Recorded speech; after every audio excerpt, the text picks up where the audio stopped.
আসসালামু আলাইকুম। তো চাকরি প্রত্যাশী ভাই বোনেরা, আশা করি সকলে ভালো আছেন, সুস্থ আছেন। তো আবার নতুন নিয়োগ বিজ্ঞপ্তি নিয়ে হাজির হয়েছি আপনাদের সামনে। দেখতে পাচ্ছেন যে গণপ্রজাতন্ত্রী বাংলাদেশ সরকার প্রধানমন্ত্রী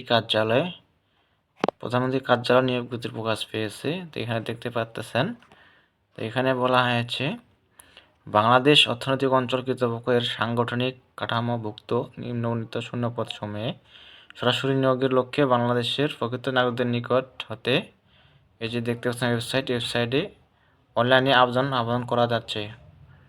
তো অনলাইনে আবেদন করতে হবে, অনলাইনের ভিতরে কোনো আবেদন গ্রহণ করা হবে না। তো এখানে 1 থেকে 4টা পদ দেওয়া আছে, 4টা পদে আপনি আবেদন করতে পারবেন।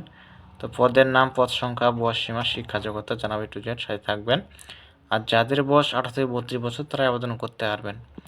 এবং আবেদন ফি কত টাকা দিতে হবে, আবেদনের শুরুর তারিখ এবং শেষ তারিখ কবে এ টু জেড জানাবো, সাথে থাকবেন। আর একটা রিকোয়েস্ট থাকবে আপনাদের প্রতি, যারা এখনও আমার ইউটিউব চ্যানেলে সাবস্ক্রাইব করেন নাই, অবশ্যই সাবস্ক্রাইব করে থাকবেন। আর বেশি বেশি করে শেয়ার করবেন, অন্যদেরকে দেখার সুযোগ করে দেবেন। আপনাদের বন্ধু বান্ধব থাকলে তাদেরকেও জানতে চেষ্টা করবেন। তো এটা যদি কারো প্রশ্ন থেকে থাকে যে এটা কোন পত্রিকা প্রকাশ পেয়েছে, যে দেখতে পাচ্ছেন প্রকাশের সূত্র বা জায়গা দেওয়া আছে দৈনিক ইনকিলাব 8 মার্চ 2026। তো আবেদন করার ধরন এই দেওয়া আছে, অনলাইনে কটা লাগবে, আবেদন শুরু হবে, আবেদন শেষ হবে, এখানে দেওয়া আছে। এই লিঙ্ক গিয়ে আপনারা আবেদন করতে পারবেন begate.com বিডি। তো জানাবো আপনাদেরকে, সাথে থাকবেন। তো এখানে নিচ থেকে শুরু করা যাক। এখানে 4 নং পদ যে দেওয়া আছে, 4 নং পদটা যে দেওয়া আছে, এটা দেওয়া আছে যে উপসহকারী প্রকৌশলী গ্রেড 10। এখানে জাতীয় বেতন দেওয়া হবে 16,000 থেকে 38,640। পদ সংখ্যা দেওয়া আছে 4টি, বয়স হতে হবে 32 বছর। তো শিক্ষাগত মান থাকতে হবে, এখানে বলা আছে সরকার কৃতজ্ঞ অনুমোদিত পলিটেকনিক ইনস্টিটিউট হইতে পুরকৌশল, তড়িৎ কৌশল বা অটোমোবাইল কৌশল ডিপ্লোমা ডিগ্রি সহ কম্পিউটার চালানোর যোগ্যতা থাকিতে হইবে। তো এখানে যার এগুলা জানা আছে তারা আপনারা আবেদন করতে পারবেন। তো এখানে দেওয়া আছে 3 নং পদ হিসাব রক্ষণ কর্মকর্তা। ন্যূনতম গ্রেড বেতন দেওয়া হবে 22,000 থেকে 53,060 টাকা। পদ সংখ্যা দেওয়া আছে 2টি, 32 বছর দেওয়া আছে। শিক্ষা যেমন থাকতে হবে কোনো শিক্ষিত বিশ্ববিদ্যালয় হইতে বাণিজ্য বিভাগে ন্যূনতম 2য় শ্রেণী বা সমমানের জিপি সহ স্নাতকোত্তর ডিগ্রি এবং কম্পিউটার চালানোর অভিজ্ঞতা থাকিতে হইবে। তারপর 2 নং পদে বলা আছে সহকারী পরিচালক নবম গ্রেডে 9 গ্রেডের বেতন দেওয়া হবে 22,000 থেকে 53,060 টাকা।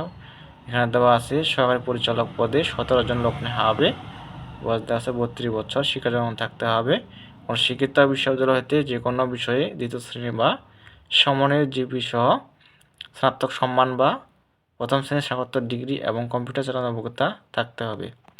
তো 1 নং পদে বলা আছে কম্পিউটার প্রোগ্রামার 6তম গ্রেডের বেতন দেওয়া হবে। তো এখানে দেওয়া আছে 35,500 থেকে 67,010। প্রথমে একজন দেওয়া আছে, বয়স হতে হবে 35 বছর। আর শিক্ষাগত মান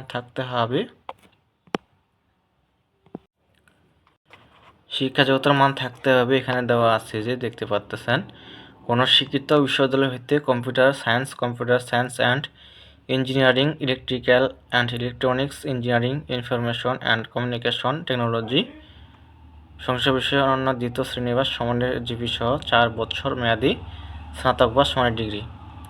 তো এখানে দেওয়া আছে, এখানে দেখে নেবেন আপনারা। আর এখানে দেওয়া আছে নির্দেশনাবলী সব কিছু, এই যে বয়সটা দেওয়া আছে।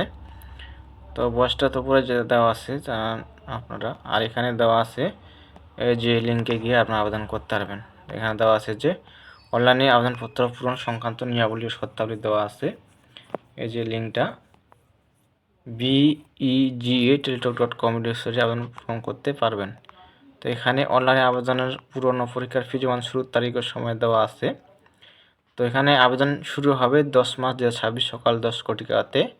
অনলাইনে আবেদনের জমার শেষ তারিখ অর্থাৎ লাস্ট ডেট এখানে দেওয়া আছে 10 এপ্রিল 2026 বিকাল 5 ঘটিকা পর্যন্ত। তো সামনের মাসের 10 তারিখ লাস্ট ডেট। আর এখানে আপনাদেরকে দিতে হবে কত টাকা, যে দেওয়া আছে সব কিছু এখানে দেওয়া আছে, দেখে নেবেন আপনারা। তো এই ছিল বিষয়। আর এখানে টাকাটা পেমেন্ট করবেন সব কিছু দেওয়া আছে। তো দেখা হবে প্রতি নতুন কোনো সার্কুলার নিয়ে। সবাই ভালো থাকবেন, সুস্থ থাকবেন, আর অবশ্যই আমার ইউটিউব চ্যানেলকে সাবস্ক্রাইব করে সাথে থাকবেন। তো আপনাদের উদ্দেশ্যে ভিডিও আপলোড দিয়ে থাকি, তো সাবস্ক্রাইব করলে ভিডিও বানানোর উৎসাহ বেড়ে যায়, উৎসাহ পাই। তো এই ছিল বিষয়। ধন্যবাদ সকলকে।